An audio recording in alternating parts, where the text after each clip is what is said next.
So I'm with Singtel Innovate. We're actually the venture arm of Singtel Group. Singtel has 500 million mobile subs across Southeast Asia and Africa. We're the third largest mobile carrier group in the world, and I am actually sitting in China in Beijing. We do early stage investments.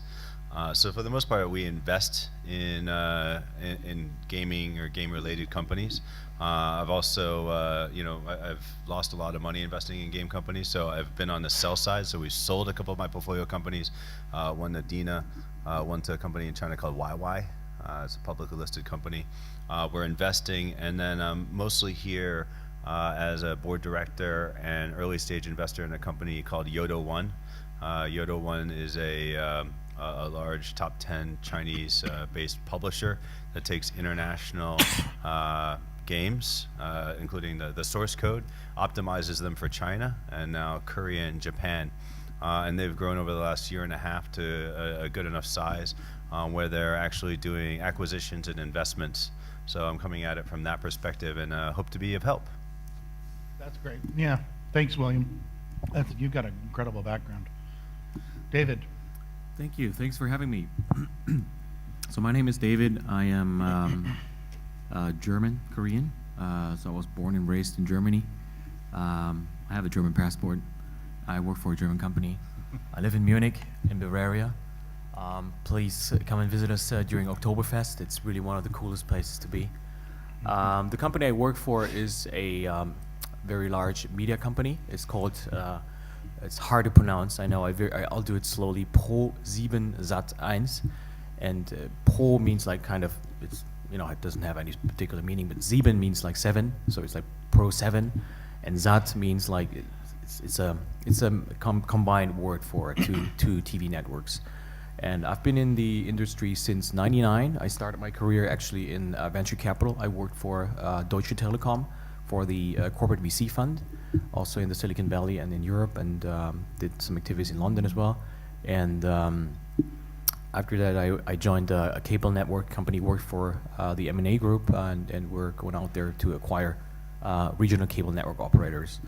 Right now here at ProSieben, I'm working for ProSieben Sat.1 Games, which is the games business division of the media group, and we are a full-fledged PC and mobile game publisher, headquartered currently in Munich, but we'll move our offices actually to Berlin because we acquired a very good company called Area Games, and they're located in headquartered in Berlin. Therefore, we're going to move the entire offices to Berlin actually to run our global operations for PC and mobile game publishing. Wow, okay. That's interesting. We're going to hear more about that. All right, Q? So mine's a little bit less interesting. I think I come from a gaming background. Hi, my name's Q Lee. I joined the company in 2000 right out of college. I was a server-side programmer when I first started, and then I moved over to the overseas business and started up Gameville USA, which is the US branch office for Gameville. In 2006, and I currently live in LA. So, yeah, Gameville is one of the largest mobile game publishers in South Korea, and we went public back in 2009, and ever since we've been doing a lot of third-party publishing since 2 years ago, and we work with more than 50 developers around the world. Most recently, we became the majority shareholder of our rival company, Come to Us, and so our CEO is the CEO of Come to Us too. So, and we've also been doing a lot of minority investments, strategic equity investments tied in with publishing deals. With a lot of the promising companies that we see. Yes, we announced a $150 million publishing fund, and yeah, we're actively spending with mobile game developers around the world. Q, where are you looking for those mobile game publishers? Everywhere? Or where are you finding most of them? It's actually everywhere. most of the deals were done in South Korea because that's the market that we felt the most comfortable. But then we've also started investing outside of Korea. So we have a portfolio company in Palo Alto, and we also have one in Helsinki too. Do the minority investment deals look similar to each other? I mean, did you tie them into a publishing deal? Yeah, we with you? tie them into a publishing deal. Okay. But the investment that we did for the studio in Finland was actually just a seed investment. It's not tied with a publishing deal. Okay, and what are they using the funds for? Is to build more product? Yeah, to staff up.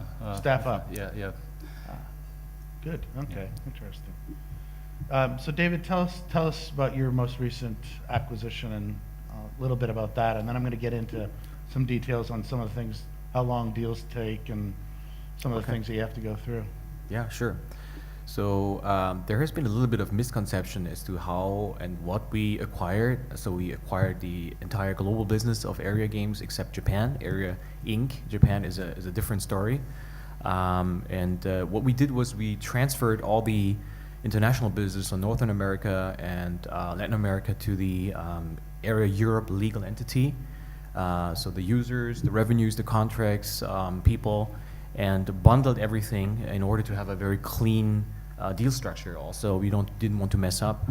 And since we're also operationally going to be focusing on the Berlin as a global hub, we transferred everything to Berlin and bought the Area Europe entity. But that encompasses all the international business, PC plus mobile business.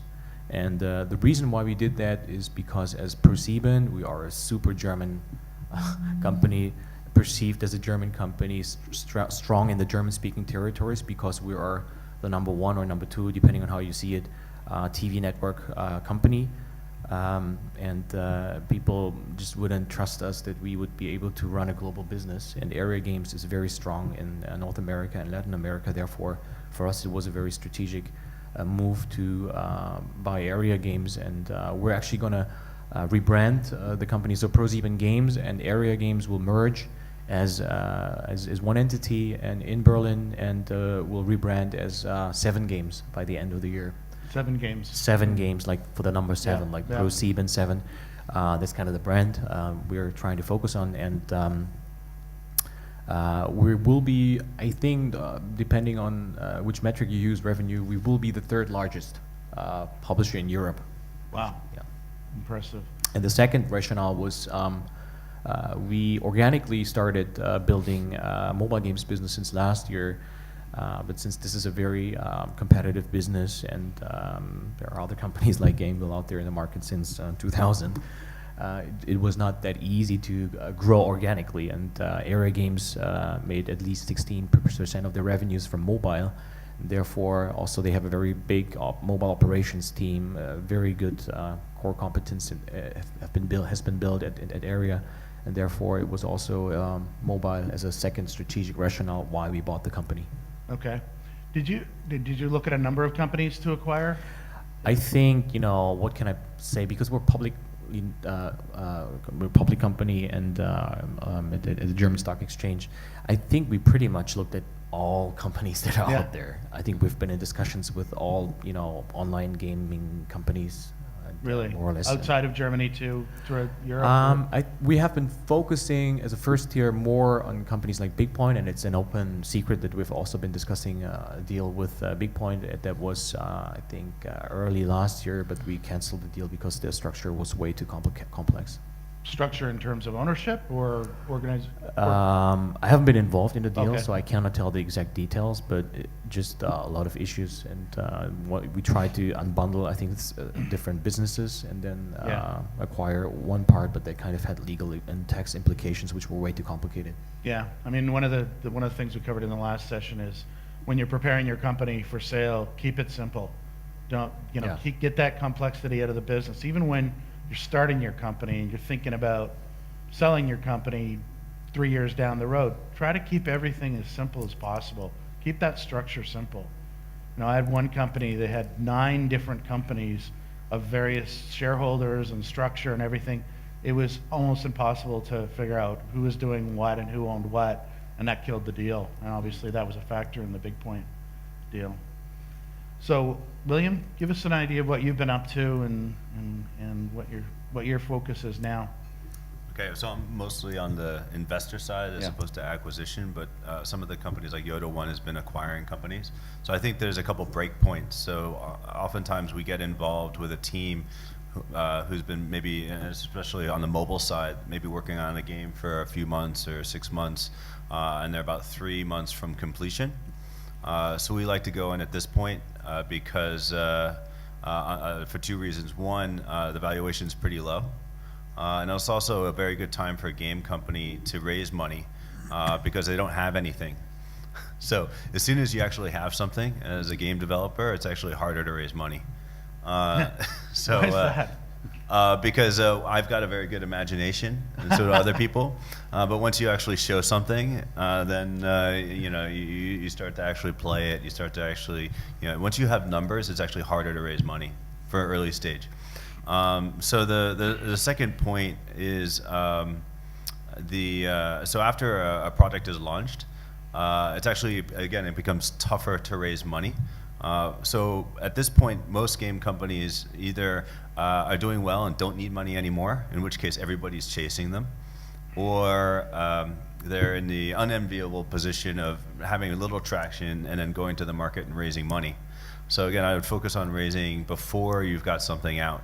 Now, if you've got something out, if you're trying to raise money after you've got something out, you might have some existing revenue, but you're not going to really get that much credit off of the product. So at that point, sometimes it makes sense to find a strategic buyer or a strategic investor who can help you take that game that's not quite there but almost there, kind of to the next level, and give you enough money to do a second project or a second game. Now, if you're in the enviable position of getting profitable and doing well, then you've got some other options, which includes selling out or continuing to go it alone. A lot of companies have tried to go it alone and gone for years and years off of the revenue of one game without getting in a second game. So it's kind of one way to roll. Or you can do a Supercell model. I think they've had a pretty good outcome. Or you can sell to a larger player and become part of a family where you still focus on development, but the optimization, the publishing, everything else is handled by somebody else. And for Yoda One, that's kind of what they're focused on. So they're looking for teams that have either pre-product launch or pre-game launch or post-game launch, where they can handle the distribution, promotion, optimization, especially in Asia, but increasingly the world, and kind of help that company take it to the next level. In terms of selling your company, as an investor, actually Singtel Innovate, we do not invest in game developers. But what we do is we invest in companies that help game developers. It's better suited to us and our core values and what we're going for. But What do you mean? What kind of companies, William? well, it's companies Middleware- like middleware Yoda One. companies? So if you have they don't really develop, but they co-develop, so that you give them the source code. They take a game like Zepto Labs Cut the Rope. They got the source code and they redeveloped it from paid download to free to play, pay for item, and launched it and optimized it in China and now Korea. So it's co-development model. So the development risk is out, and they just deal with the promotion, cross-promotion, optimization, and monetization risk. So they've cut up the risk and they take about half of the risk instead of the full risk. And then they're expanding globally. Yeah. So that's a company where there's still a lot of risk, but for us, you're not having both the creative and the optimization, monetization, promotion side. Yeah. We're just taking half of it. The other thing is they're a bit of an aggregator. They've got 80 titles from a lot of partners. So for us as a group, we have our own game store. We have our own payment as an operator. So it becomes, they're probably a better partner than going in developer by developer. But I hope that helps. So I think from our side as a investor in a platform, it's getting, especially in China, especially in Asia, it's getting very, very competitive. So if you're raising money and you haven't thought about raising money in China, I would actually look at it, because there's a lot of money sloshing around China. I mean, we were just at this GMIC conference last week, and there's all these US developers there raising money, because it's a lot easier to get money for mobile games in China than it is in the US right now. Just tip.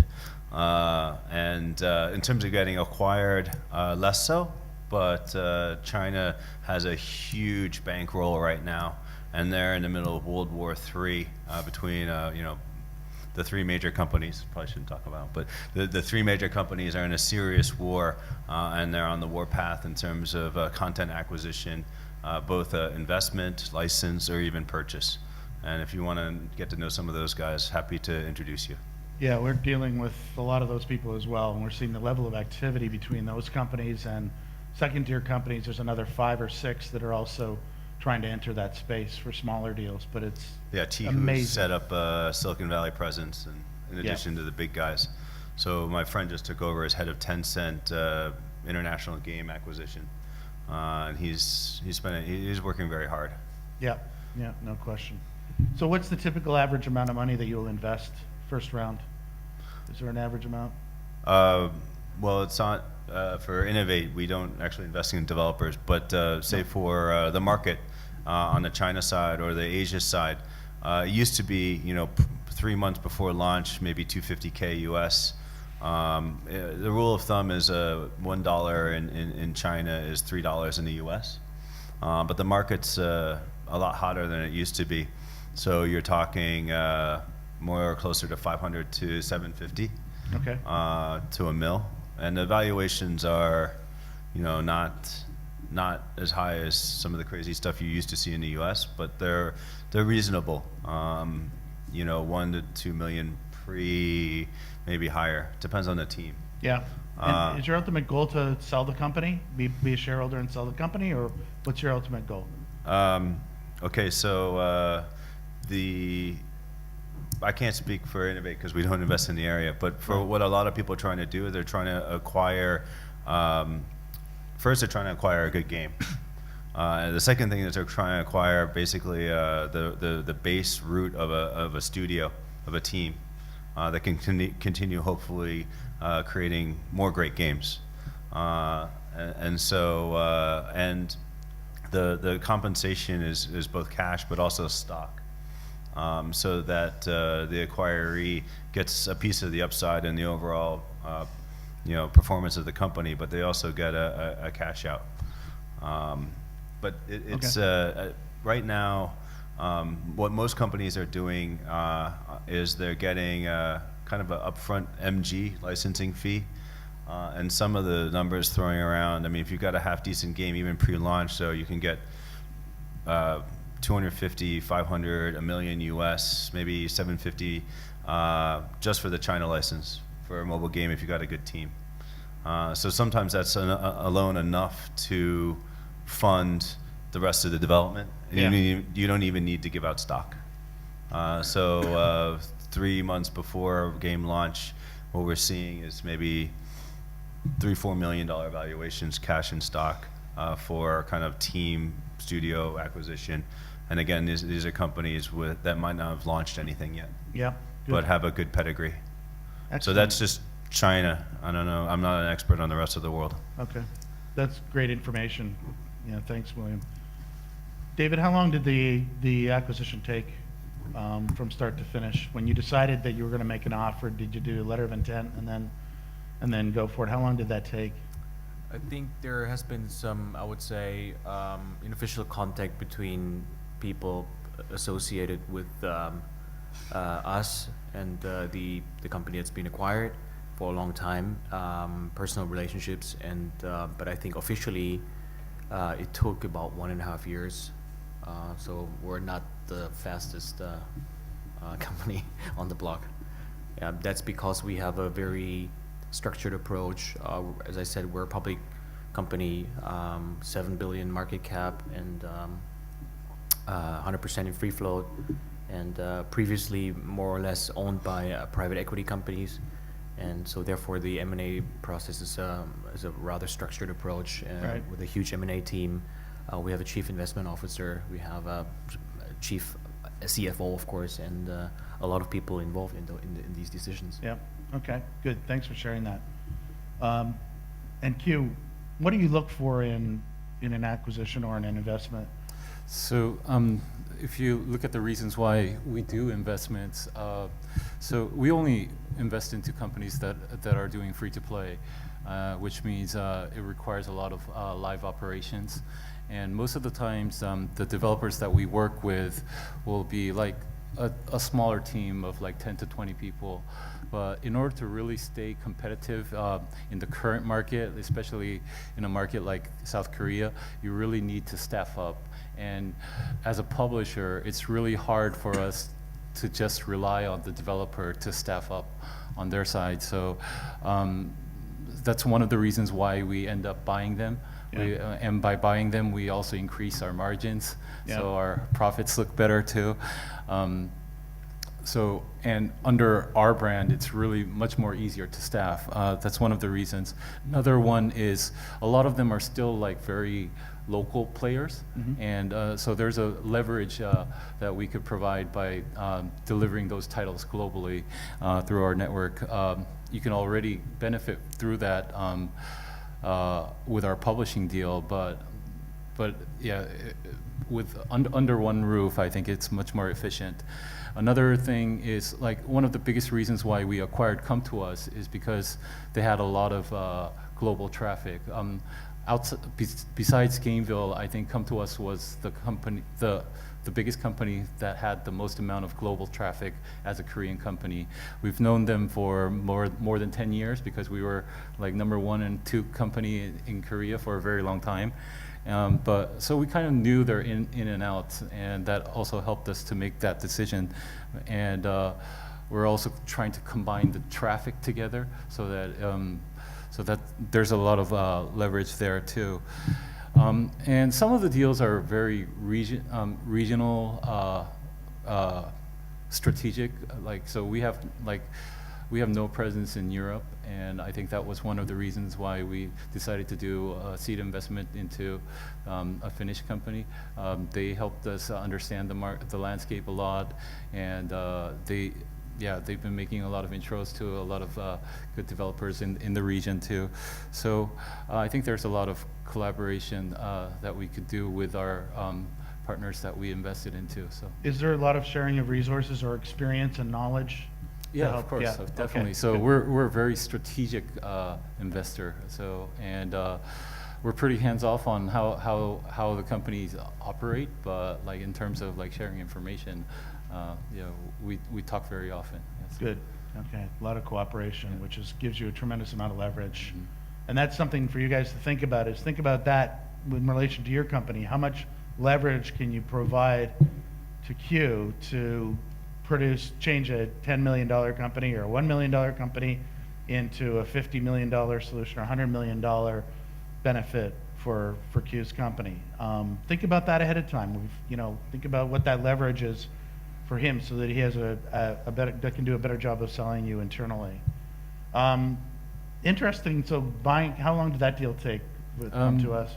So I think we've just been throwing that idea around for a while, but I didn't even know that the deal went through. But I think it took a couple of meetings between the two CEOs, Yeah. and yeah. That's it's an interesting situation where you've got competitors. I mean, Yeah. when you decide that you're going to join, you better decide quickly. Yeah, so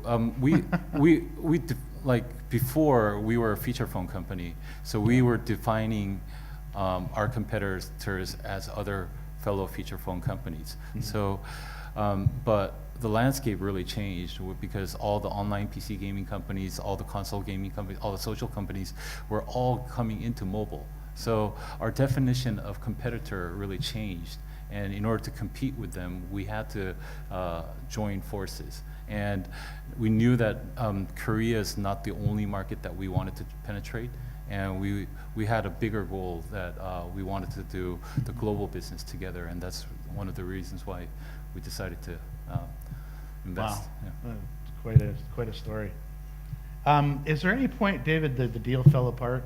I mean, that it just stopped and things were not moving forward? And looked like the deal was dead? I think there are specific points during the deal phase where information is really absorbed and it's not really available even to close members of the inner circle. So Mhm. as Q's just said, when CEOs just meet, then of course no one will really understand what they're talking about. So, but I couldn't really tell, to be honest, Yeah. whether there were moments. But in general, I think there were a lot of high level on the C level people that really were firm believers in that deal and pushed it really through. So that helps, of course. And other than that, it's really hard to say. Yeah, okay. William, can you give us an idea of some of the red flags that you see in various opportunities? Things that really scare you? And the other guys, Q and David, think about that. Q especially, you know, what sends up red flags? What should these guys be thinking about and avoid when going into it as far as teams are concerned, or IP or properties? We talked about one being, you know, what David was talking about is a complicated organization, which is always, no matter, even if you're doing $1 million, if you've got a complicated organization, you're probably not going to be very attractive, or you've got a multi-billion-dollar corporation. So, William? Yeah, I mean, this is actually pretty basic stuff, even for investment. So the first thing is it would help if the team had had some success before. Now it's not just maybe success apart, but also that they worked together before. And the third thing is it would be great if they had taken a game all the way through, from development to publishing. You know, they've seen the full cycle. And this is true of any company in any industry. You know, people who get along, people who work together before, and people who have seen, you know, been there, done that. In terms of the process, I think you have to kind of understand that acquisition or investment, especially on the strategic and corporate side, is like a game of high stakes telephone. So you're engaging, you know, you maybe CEO plus game team with your counterparts within the investor / acquirer, and then they're sort of engaging with their board who has to approve the thing. And it's sort of going back and forth and back and forth and back and forth. And half the time, you as the guy getting or girl getting acquired doesn't really know what the issues are. You know, the communication doesn't always come back to you. Oftentimes people will go radio silence, and it could be, you know, it could be for like 2 years or a year and a half, or it could be for a couple of weeks, and you don't know what's going on. So having a long history, like you guys did with Come to Us, helps. The ability, communication is key, and from an acquisition standpoint, you know, you're being acquired, so you're being adopted into a new family. So if the communication isn't good before you get adopted, you know, it might be kind of a red flag of the communication level after you get adopted or acquired. I just try and manage the communication as much as possible. It's going to suck up all your time. So just understand that it's almost like launching a new product, taking investment and being acquired. So, you know, hopefully you can still execute on your company while 80% of your time is being sucked up by this process. Yeah, I mean, patience, I guess, is the key lesson there too, and communication. If it feels right, it is right. If it doesn't feel right, because you're gonna have to live with these people after. If it doesn't feel right now, it's gonna feel really bad afterwards. So keep that in mind. Do your research. I mean, like this industry is really small. Yeah. So I think everybody knows everybody else, or at least, you know, 2 degrees of separation. So just they're doing their diligence on you. You should definitely do their diligence on them. Make sure that there's you know, that they're good people to work with, at least professional. There's a lot of heavy, you know, alpha personalities in this industry. So do your research. Yeah, I mean, one of the, you know, couple of the deals that we've seen in the industry that are going on now is that there's as much due diligence and reference checking on the buyer as there is on the seller by the buyer. You know, if you're dealing with a company that's buying you, and they've made recent acquisitions, phone up the company that they just bought. And typically a good relationship, the CEO of the buying company of your company will put you in touch with the CEO of the company that they just bought and get their feedback without the buying CEO on the phone. And I'm on those calls, and they're amazing. And for the most part, it turns out really well, but you can watch out for red flags. The other thing that William mentioned, that I mentioned in the last session, is watch the workload. You've got to be running your company. Make sure you've got enough leverage so that you can continue to run your company and enough help in selling your company while you run your company. Because if the buyers see a downturn in your results or a lack of focus on the company, or key people leaving the company because you're not focusing on them instead of the M&A process, then it's a problem. You've got to stay focused on your business. Don't get distracted. Okay. So other red flags. Any other red flags, guys, that you see in some? Yeah, for Q? me, I think when we talk with a lot of CEOs from game developers, a lot of the times they don't really know what they want, and sometimes they're not really clear and open, you know, like, and some people just want to be polite. They want to hide a lot of bad things. Maybe I think you should be really open, and then like even down to your emotional level on how you feel and like what you really want. I think that's really important. Yeah, I think that, and for us, most of the investments were done with a company that we already had a working relationship.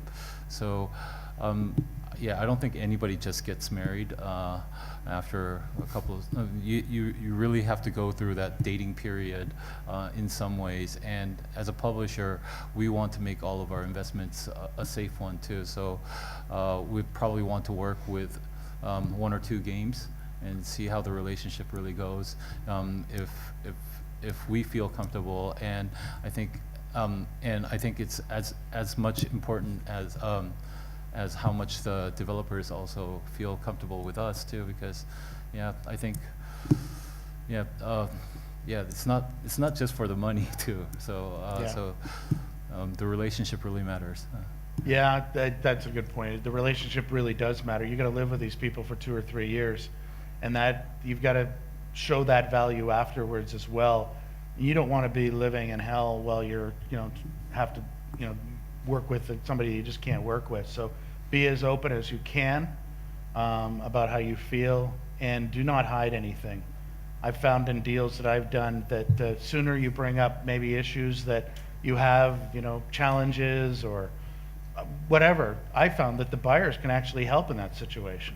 They'll say, okay, I understand the situation. Thanks for telling me now and not after we bought you, and I'll help you with that. And they often solve the problem that I thought was not solvable in some of these situations. So be upfront. It's great advice, Q.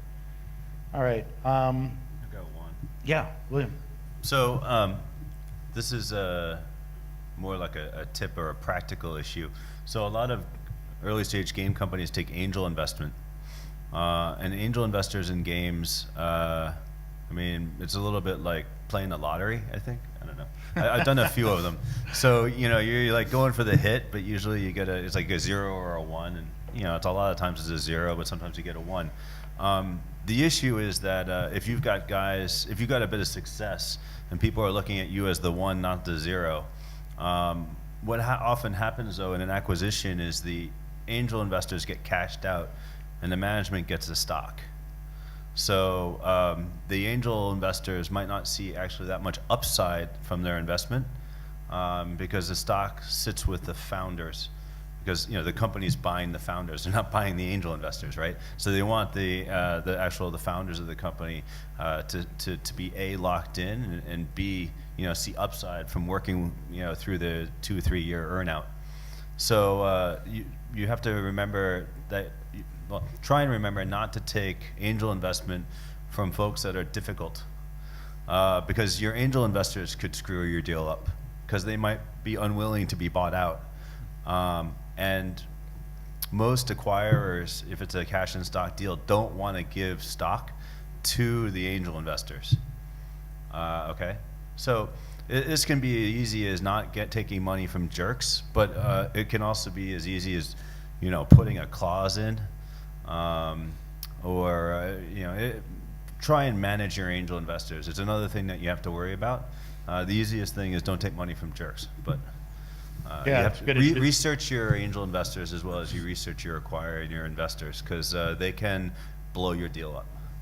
Yeah, that's really important. Just make sure there's synergy there, and if they don't understand your business, make sure that they understand that they don't understand your business, and then they're not going to raise red flags later. But so it's really important to have those good people on board with you. Yeah, great advice, William. Any other lessons or that you've learned or through your experience in the game industry, guys, that you want to share? Yeah, definitely. Since we're in the post-merger integration phase, I think there's a point during the M&A process where the deal maker hands over to the deal who executes it actually, and that has to be well timed. And also, I think what's really important is if we're having a bigger deal, which affects the entire organization, you really have to make sure clear communication rules as to what can be said to whom, and that has to be really, I think, drilled down to the level of, senior manager can talk about that to a middle manager and so forth, because we had leaks, and there is no such thing as a secret, but it can. I mean, if there's a German word for these kind of, I don't know, the English word, it's called Flurfunk. So Flur is like the floor. So people are talking, right? And they're scared and they're afraid and there's anxiety, and that can block an entire organization. So if rumors spreads and rumors, the actual communication policy, that can definitely kill the entire organization and kill motivation. So communication policy, information policy down to the middle manager level is absolutely crucial. Yeah, that's very good advice on that. And when you're going through the process and the deal has not been done yet, you need as few people involved and knowing about it as possible within the company. You could spend the next 6 months explaining to somebody in a junior associate or somebody like that, a tester, explaining to them why you're doing this deal, and you have to multiply that by 200 employees. You want to keep that information as closed as possible, and then when you're going through the integration, as David said, there's got to be a clear line of communication so that there's no mix-up, there's no mixed messages or anything like that that could upset the deal or upset the integration of the companies. All right. Any other advice before I open up for questions, guys? Valuable lessons? Anything? No? I know there's tons of information you have in your heads, but I appreciate you sharing this. So let's open it up to questions. Who's got questions? This is a great panel up here, so fire away. No? Yep. Okay. Hi, thanks for all the. Hey, yes. Is this working? Oh. Question for William. Okay. Go ahead. William, hi, it's George A. Dellemans. William, you at the beginning you differentiated 3 or 4 cases, and one was most likely for a developer, a case that can eventually happen, in which you develop a game, you screw up the game, and then there's no basis for investment. What again was your suggestion on that? Yeah, you're in a pretty tough spot. So you're almost going out again fresh, you as a new game, which makes it difficult for your cap table, because the founders are gonna get dilution. So if you start a game, and then it doesn't do well, you're almost sometimes better just start a new company and write off the last one. You need to know when to shut your game down. You might also need to know when to shut your company down and start over again. Take a hard look at why you failed. Maybe you need to mix up the founders a little bit. It always helps to have understanding investors. So when you take your first seed money or your angel money, you say, we're going to use this money to do this, and be clear with them. We hope we're going to go all the way, but we might not. So if you've got a failed game or a game that you really, what happens is you end up wasting a lot of time and money trying to keep a game alive that actually should be killed. Okay? So, because it's the only thing you've got and you don't want to quit, and sometimes actually quitting is a good thing. advice, I mean, one of the more experienced entrepreneurs who's raising now, he's actually raising enough to finish this project and do another project now before his first project is out. Because again, it's easier to raise now than after you've got something. So he's trying to raise enough to get the first project done, plus do another project just in case the first project sucks or doesn't perform. So that's so generally speaking, you're almost starting over again with the second project if the first project doesn't go. So if at all possible, try and raise enough money to do. You got your seed, then you build most of the game.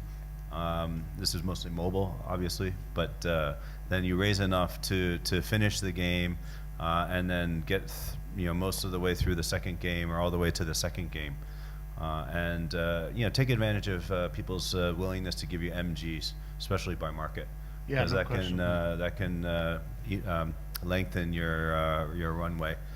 Hope that helps.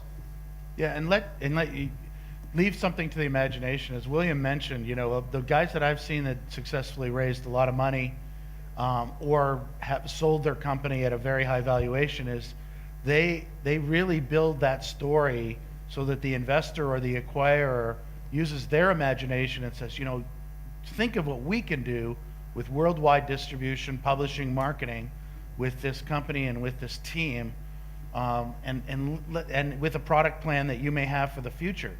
Put some of that to their imagination, because they'll think about very big. They'll think big about how they can use that leverage to build even more value into their company, and therefore pay more for your company or invest more in your company. Any other questions, Alina?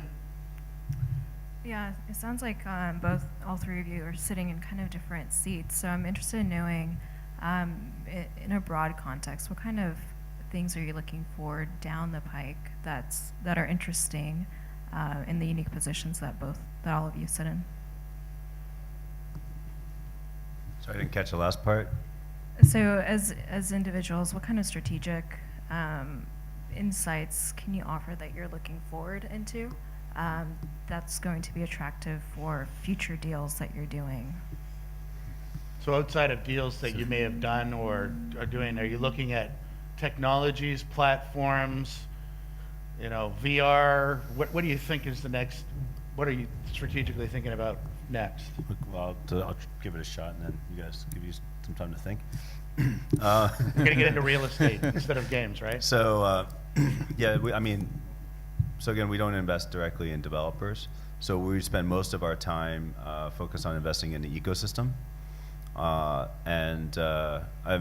In the past, we've invested in anything, not anything, but a lot of companies that help with distribution, promotion, engagement, stickiness, maximizing monetization, and also, especially because we're across emerging markets in Asia, localization, which is pretty key.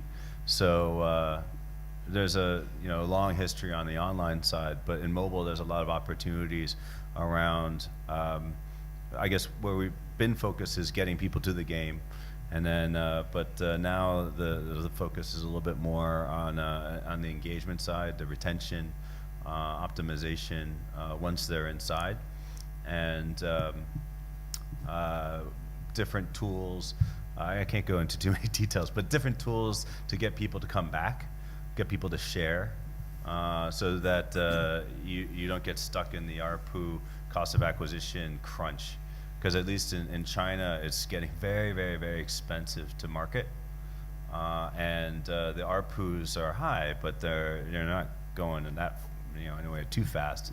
So a lot of companies are starting to they're hitting a wall where the cost of customer acquisition is way above their ARPU.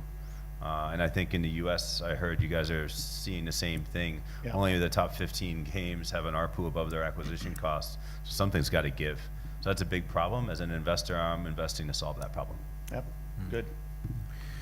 So talking about the games business, there is not a lot of strategic insight I can give, to be honest.